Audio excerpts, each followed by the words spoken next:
Agora vamos ao que eu tenho a dizer sobre o Brasil que queremos.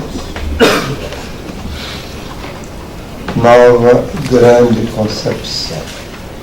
Vocês vão entender essa história da concepção.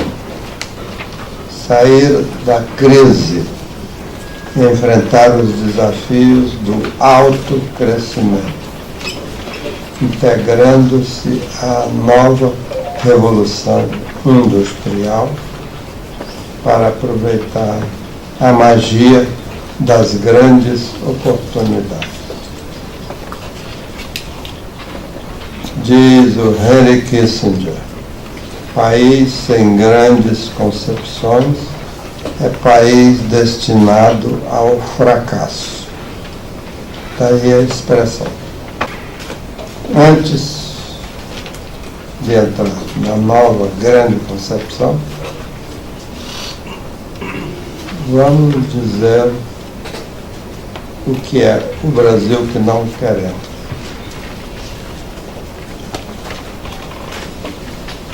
O Brasil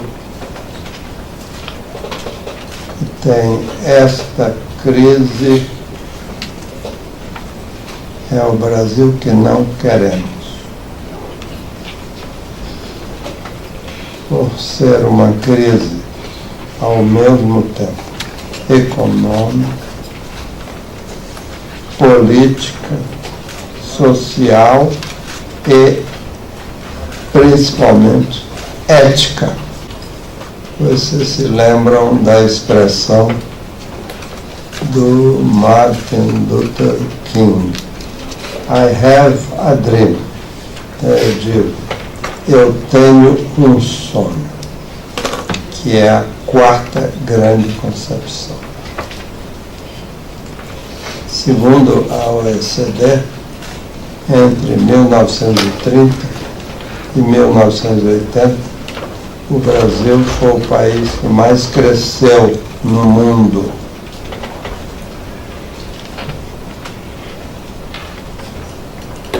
Primeira concepção era Vargas, apesar do Estado Novo. Segundo, a era JK, apesar do ovo da serpente, que eram os insumos industriais básicos que nós importávamos e podíamos ser produtores e até exportadores, que tínhamos grande potencial nessa área, e ainda temos. Era Geisel, apesar da recessão de crescimento.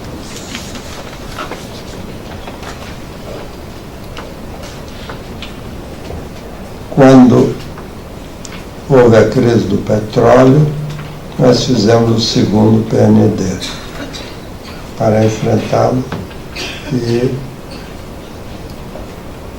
ele era constituído principalmente de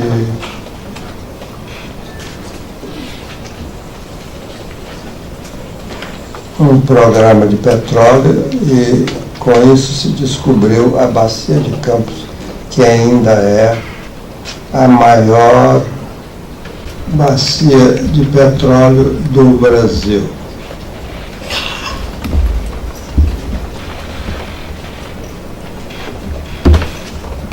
Fizemos um programa de insumos básicos, um programa de bens de capital, e o resultado é que em 1984, em lugar de déficit na balança comercial, o Brasil tinha um superávit de 14 bilhões de dólares.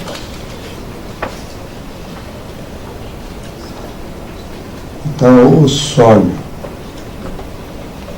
que o Brasil tem uma quarta grande concepção. A ideia é que o país precisa de um novo Plano Nacional de Desenvolvimento, porque o imediatismo que nós estamos adotando não leva a nada. Temos que ter um plano de médio e longo prazo. Para isso é importante integração à nova revolução industrial. Eu vou explicar. Superação da crise, como dissemos, econômica, política, cultural, social. Alcançar o mais cedo possível o alto crescimento, 5 a 6% ao ano. No tempo do segundo PND, alto crescimento era 8, 10, 12%. Para isso é indispensável fazer o ajuste fiscal com redução de despesas e não com aumento de impostos.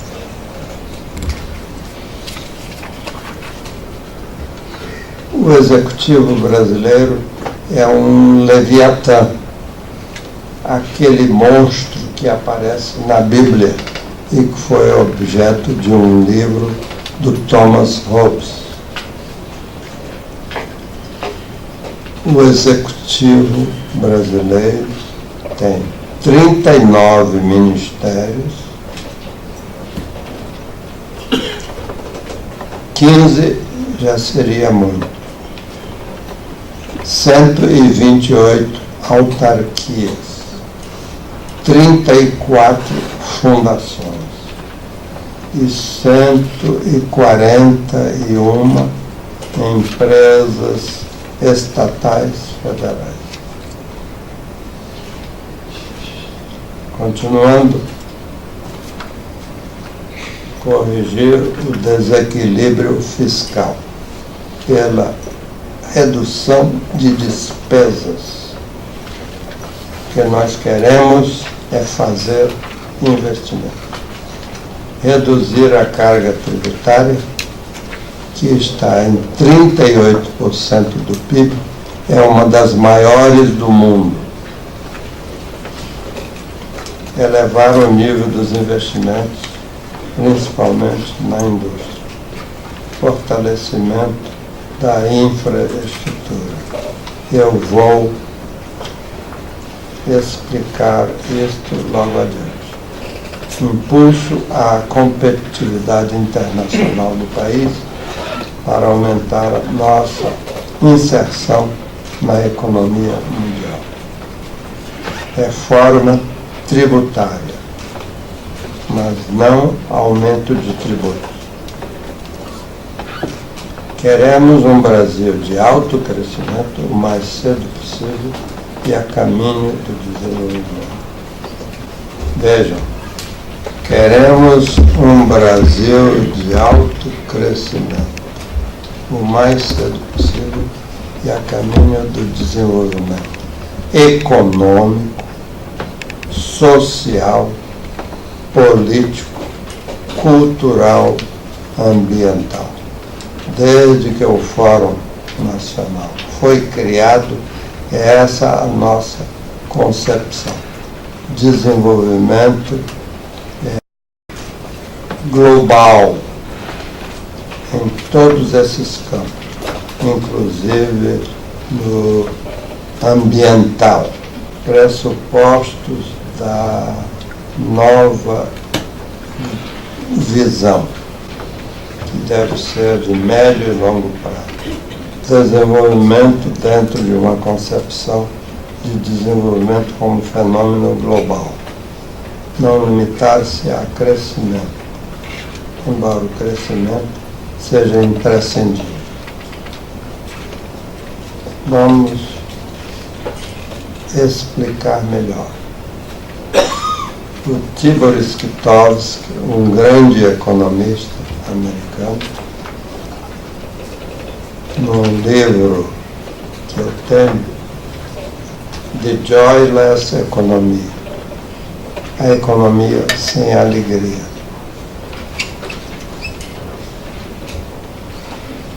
Ele cita a situação em que os Estados Unidos, após 30 anos de crescimento ininterrupto, tinham quase dobrado a renda per capita. E, no entanto, o povo tinha a sensação de que algo estava faltando. Por isso ele escreveu o livro A Economia Sem Alegria, para tentar interpretar o fenômeno. E a principal conclusão a que chegou é que a sociedade americana, naquele período de crescimento, não se voltou suficientemente para coisas como pesquisa científica, literatura, arte, esportes e, em geral, as ofertas da indústria de entretenimento. Tudo isso faz parte da ideia de desenvolvimento. Ponto de partida: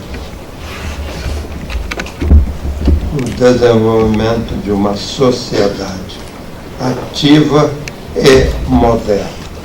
Para quê? Principalmente para viabilizar o diálogo entre os poderes da República, entre os partidos, no Congresso, a fim de viabilizar a aprovação de projetos importantes. Diálogo entre o governo e o setor privado, para monitorar os três poderes. É inadmissível uma sociedade de cordeiros à mercê de um estado de lobos, para viabilizar o aproveitamento de oportunidades e, particularmente, proporcionar oportunidades aos pobres e oportunidades às favelas. Problema central de todo o país: o tipo de sociedade, cultura e civilização. Aquele livro do Stefan Zweig, tão famoso e que quase ninguém leu, Brasil, um país do futuro, faz a colocação. Esse problema central é a resposta mais simples e necessária pergunta: como poderá conseguir-se no mundo viverem os entes humanos pacificamente, uns ao lado dos outros, não obstante todas as diferenças de raças, classes, crenças e opiniões? É o problema que se coloca a toda a comunidade, a toda a nação. Nenhum país esse problema se apresenta mais perigoso do que no Brasil. E nenhum país a resolveu de uma maneira mais feliz e mais exemplar do que a pela qual o Brasil fez. Ainda é válida a colocação do Zweig: a verdadeira Revolução Brasileira.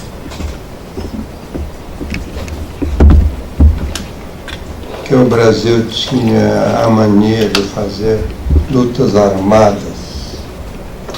Revolução não é rebelião, levante armado. A verdadeira revolução está na integração de desenvolvimento e democracia. São duas coisas independentes.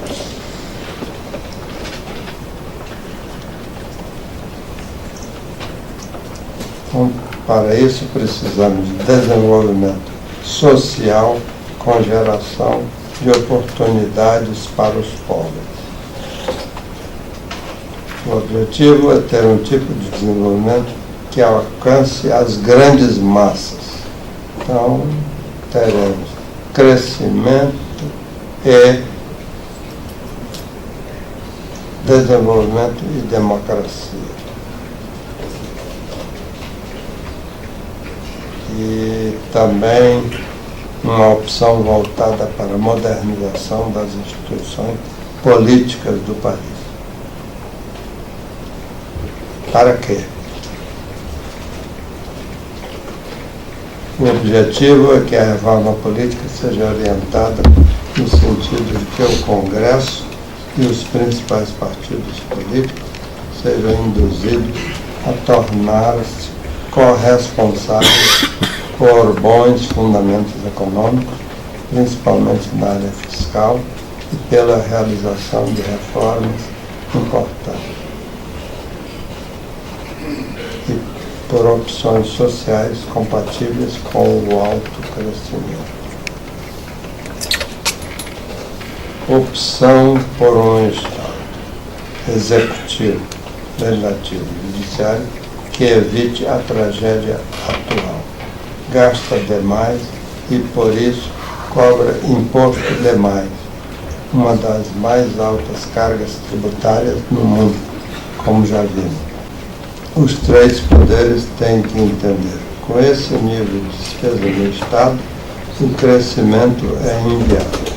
E, por outro lado, como dito, é essencial ter aquela sociedade ativa e moderna para manifestar-se e defender o interesse público. Sair da crise, que é uma armadilha do baixo crescimento. São os voos de galinha que temos tido e agora temos recessão. As bases do modelo: educação moderna e de qualidade, estratégia de apoio ao espírito empresarial, o modelo de desenvolvimento capaz de superar a armadilha do baixo crescimento, permitir ao Brasil o aproveitamento das grandes oportunidades, tem que apoiar-se em duas bases, deflagrar três impulsos: educação moderna e de qualidade, universalizada, pelo menos até o ensino médio, e estratégia de apoio ao espírito empresarial. E na primeira base tem que ser desenvolvimento, a base de educação permanente. Nós temos que nos reciclar até o fim da vida. Aprendizado para toda a vida. É necessário dizer da importância de trazer as tecnologias de informação e comunicação para esse processo de aprendizagem para toda a vida.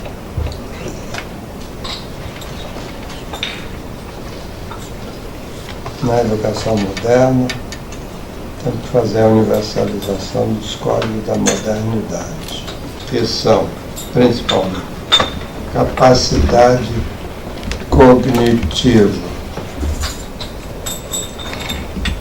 ou seja, capacidade de raciocinar, de pensar, capacidade de tomar decisões, capacidade de comunicar-se, capacidade criativa, domínio da língua universal, que é o inglês, e capacitação múltipla. A outra base do modelo é a estratégia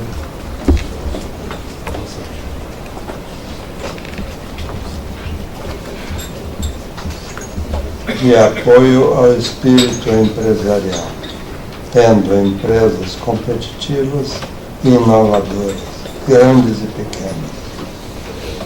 A Fundação Kaufman,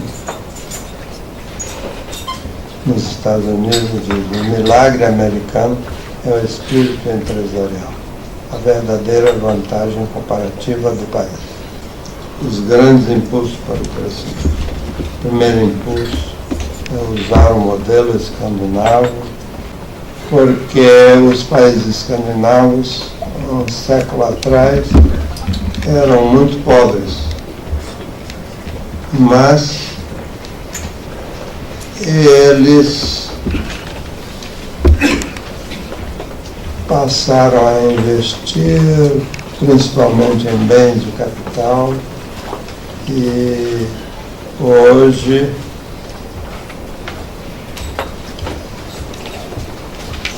exportam aviões, carros de luxo, móveis de design sofisticado, equipamentos de telecomunicações. E recentemente estão transformando em supermodelo através da reforma do setor público, tornando o Estado muito mais eficiente, menos dispendioso, que se chama de lean government, Estado magro e transparente.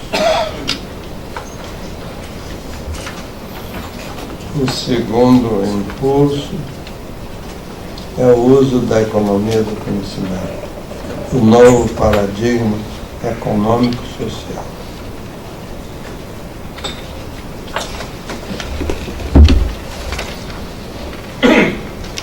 Segundo a OECD, 50% do PIB dos países desenvolvidos resultam da geração, uso e difusão do conhecimento.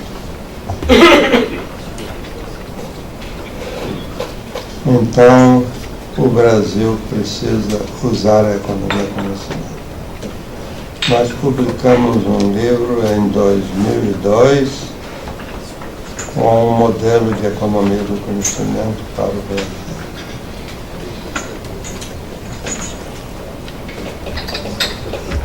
Na dimensão econômica, levar o conhecimento sob todas as formas a todos os setores da economia, inclusive a agricultura, a mineração e serviços.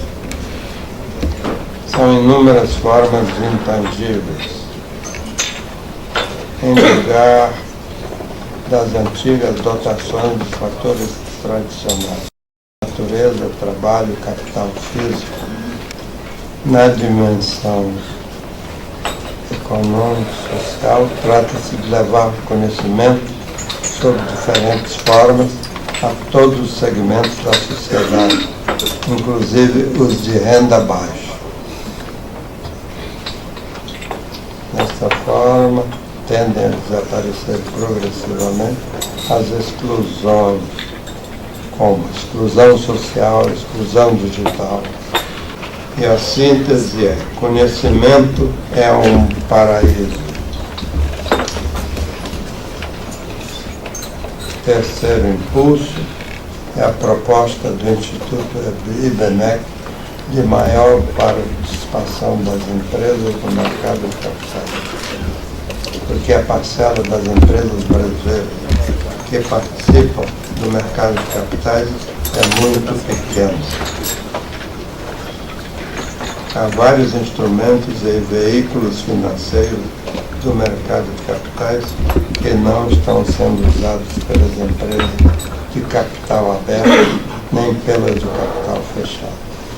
Dimensões a destacar: maior integração na economia mundial e desenvolvimento da infraestrutura. Maior integração na economia mundial. Somente aumentando a participação das exportações no PIB é que deixaremos de ser apenas um exportador de commodities e conseguiremos desenvolver uma indústria e um setor de serviços internacionalmente competitivos.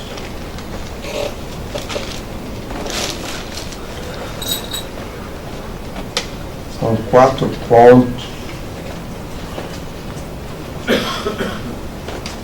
podem ser colocados em defesa de uma maior integração do Brasil no comércio internacional.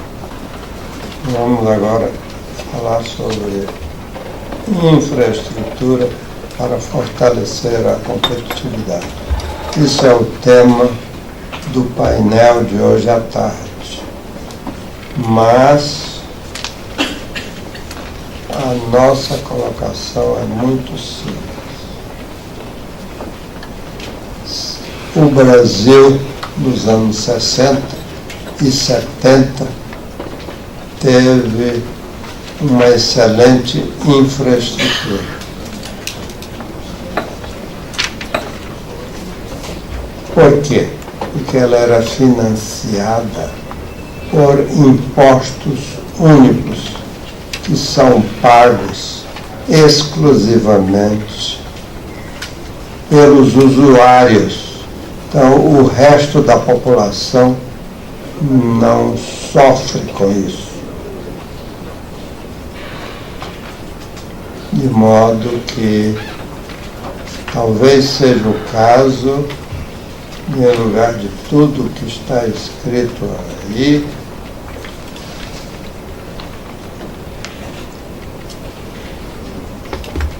nós voltarmos a ter impostos únicos. Um imposto único para cada modalidade de infraestrutura. Uma outra forma de desenvolver a infraestrutura são as concessões suficientemente atrativas para o setor privado. Isso se refere também à nossa área de petróleo. A lei de 1997 funcionou muito bem e pode continuar funcionando. Para que ter um modelo de partilha? Então, em matéria de infraestrutura, talvez impostos únicos. A ideia é que não precisamos dos impostos únicos, porque os estados, através do grande imposto estadual, que era e é muito alto, iriam fazer a infraestrutura. Nenhum estado fez. Então, podemos voltar aos impostos únicos e podemos fazer concessões atrativas ao setor privado. Agora, vamos passar a um ponto básico.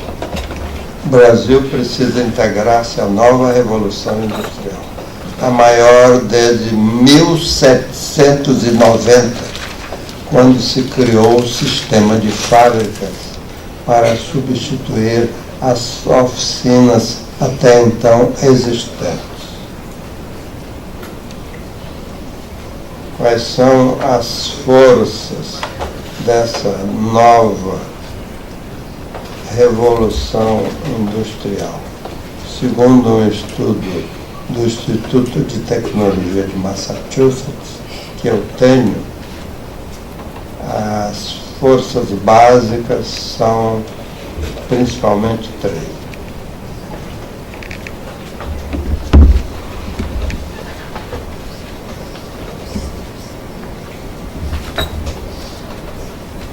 Primeiro, avanço tecnológico mais rápido. Velocidade maior do progresso tecnológico permite a popularização e o barateamento de componentes. E o surgimento de máquinas inteligentes, destacando-se os robôs capazes de tomar decisões. A segunda força é a digitalização sem fronteiras. Hoje em dia é possível digitalizar quase tudo: documentos, mapas, fotos, manuais, vídeos. Uma vez digitalizados, faz possível fazer circulá-los através da internet entre países. É universalização da digitação. Por isso que se diz, sem fronteiras. A terceira força são novas frentes de inovação. Por exemplo, a nanoeletrônica. Não se trata de nanotecnologia, é nanoeletrônica. A eletrônica do futuro. Foi através disso que o Barack Obama acessou o celular da Dilma. E a integração e a autoalimentação dessas três forças básicas. E há consequências para a educação que iremos discutir hoje à tarde. E vocês veem aí aquela história dos robôs capazes de tomar decisões. Isto é uma fábrica da BMW na Alemanha. Robôs montam o carro elétrico da empresa. Finalmente, Brasil, a magia das grandes oportunidades econômicas, sociais, culturais. Vou dar só as principais. Vejam a diversidade das áreas. Desde de grandes oportunidades brasileiras. Desenvolvimento das tecnologias do futuro, como biotecnologia à base da biodiversidade, ou aquela nanoeletrônica. Desenvolvimento dos setores intensivos em recursos naturais. Desenvolvimento social. Desenvolvimento cultural. E a oportunidade global, que é o desenvolvimento ambiental. O PIB verde. A nossa ideia de desenvolvimento ambiental é um PIB que já nasce verde. Não é ter menos, sair medindo a poluição. Não. É um PIB que foi construído verde, sem poluição. Na indústria, principalmente. Eu não vou apresentar as oportunidades, porque já castiguei bastante vocês, mas vocês têm aí as áreas de grandes oportunidades. Nós vamos distribuir o meu e-mail e podemos então passar ao epílogo.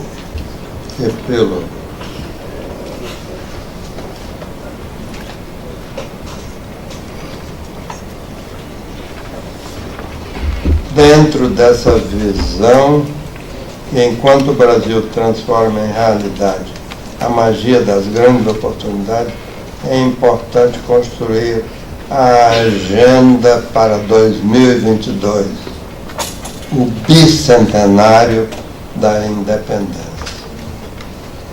Já como país de alto crescimento, e não com voos de galinha, e em busca do desenvolvimento em 2, 3 décadas. E essa citação do Yunus, que é Prêmio Nobel da Paz. À minha frente tenho direção. 0 pobreza, 0 emissão de carbono e 0 desemprego. Muito obrigado.